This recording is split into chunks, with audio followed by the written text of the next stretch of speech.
Hey everybody, Joel at Up North Aquatics. Thanks for stopping by.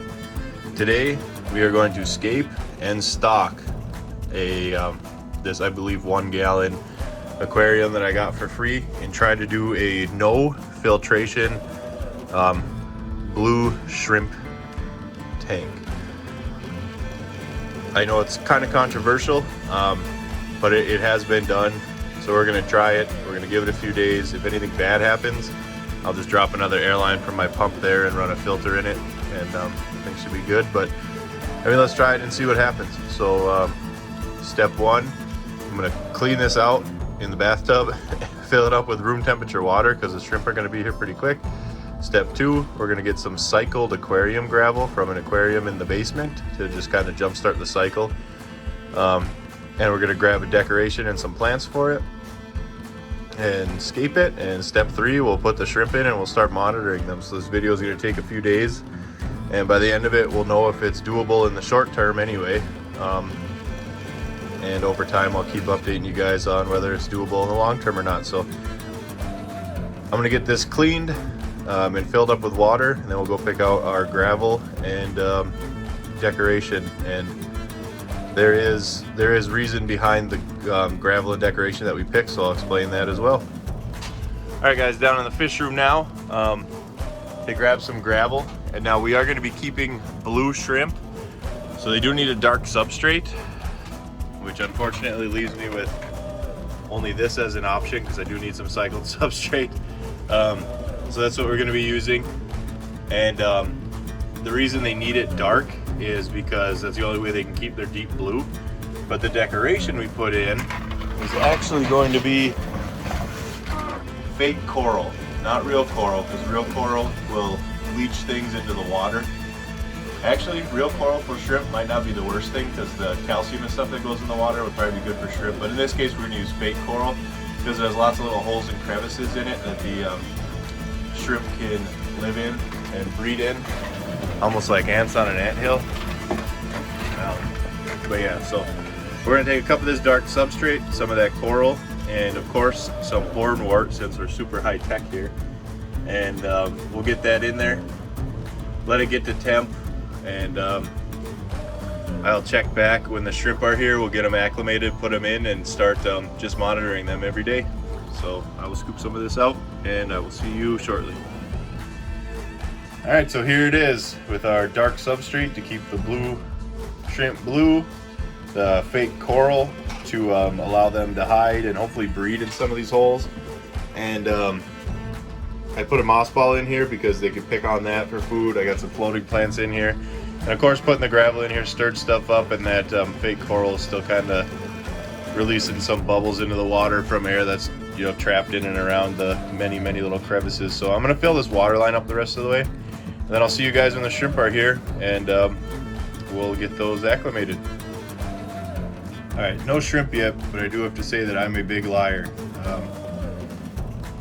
After thinking about it, I decided I don't really want to take a risk at losing these shrimp, so I did put a nano sponge filter going, just enough to keep the surface moving so that the water stays oxygenated properly.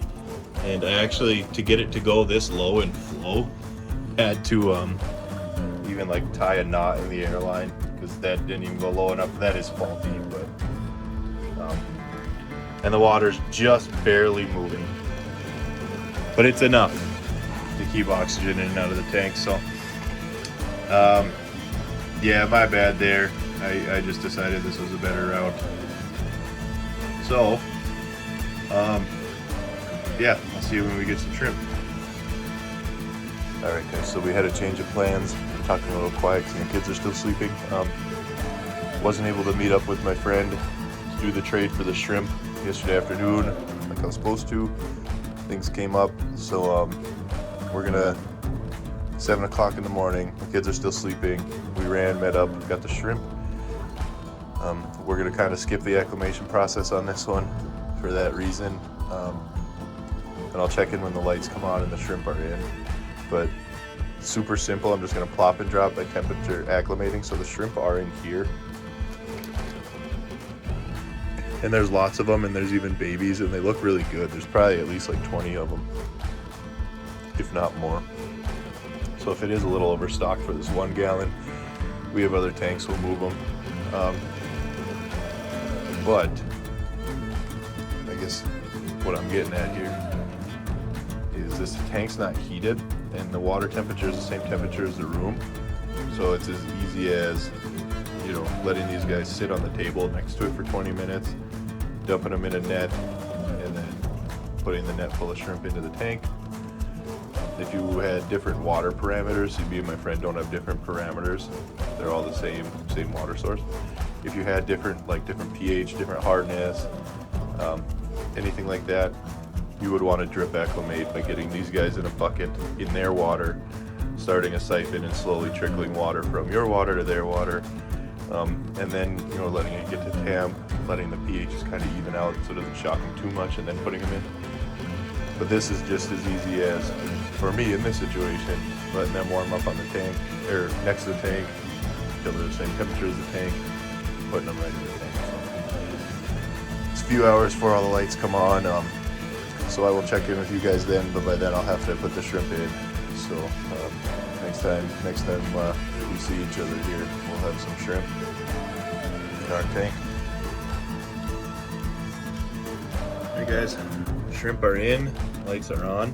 There's a couple dozen of these blue really shrimp in here, and you can hardly see them unless they go on the moss ball or on the coral, but that's kind of the way it has to be for them to keep that dark blue color.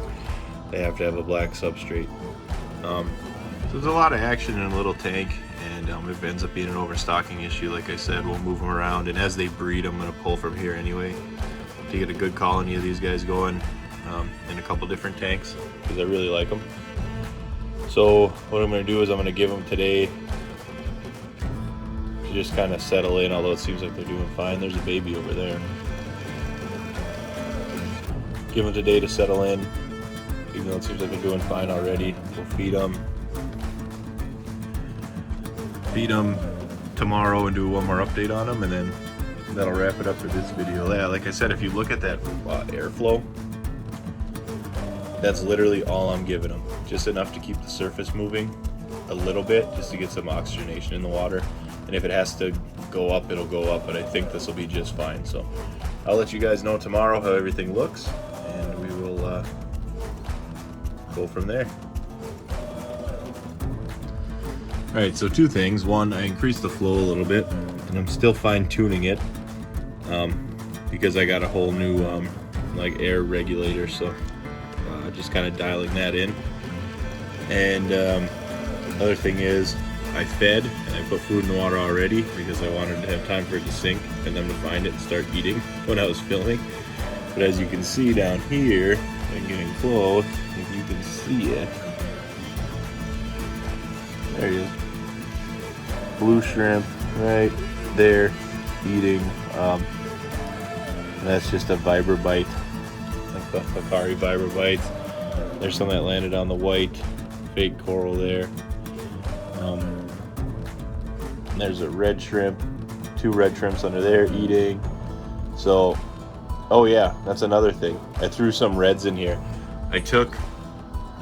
There was a couple different blues. One of them looked like that blue really with the white patch in it, and some of them looked like blue dreams that were solid blue. So I took some of like the bluest blues out, put them in their own 10-gallon in the basement to try to get those.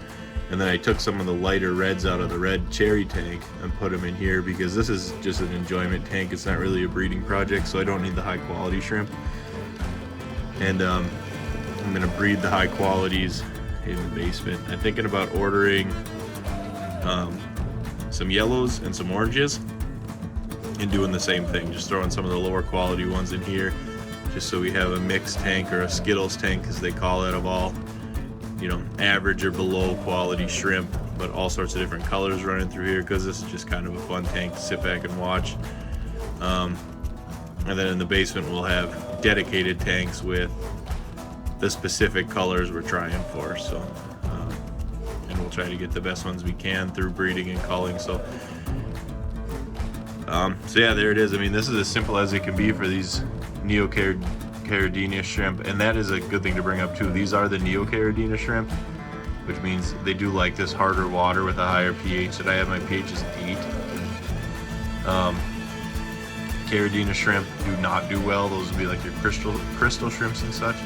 But yeah, this is how I set it up and how I'm planning on feeding. I do have a food shipment coming in with like shrimp specific food, and these guys will eat, you know, just about anything as well. So there it is, guys. Our setup of a shrimp tank here. This will definitely be in the updates in the future, and we'll follow along with shrimp. I'm really getting into them a lot more, so if this is something you like, let me know down in the comments and we'll talk. Let's talk shrimp. I'm super interested. It's all new to me and fun right now, so as I'm learning here, and we can learn together. But yeah, thanks for sticking around to the end of the video, and we will see you soon. Thanks for stopping by.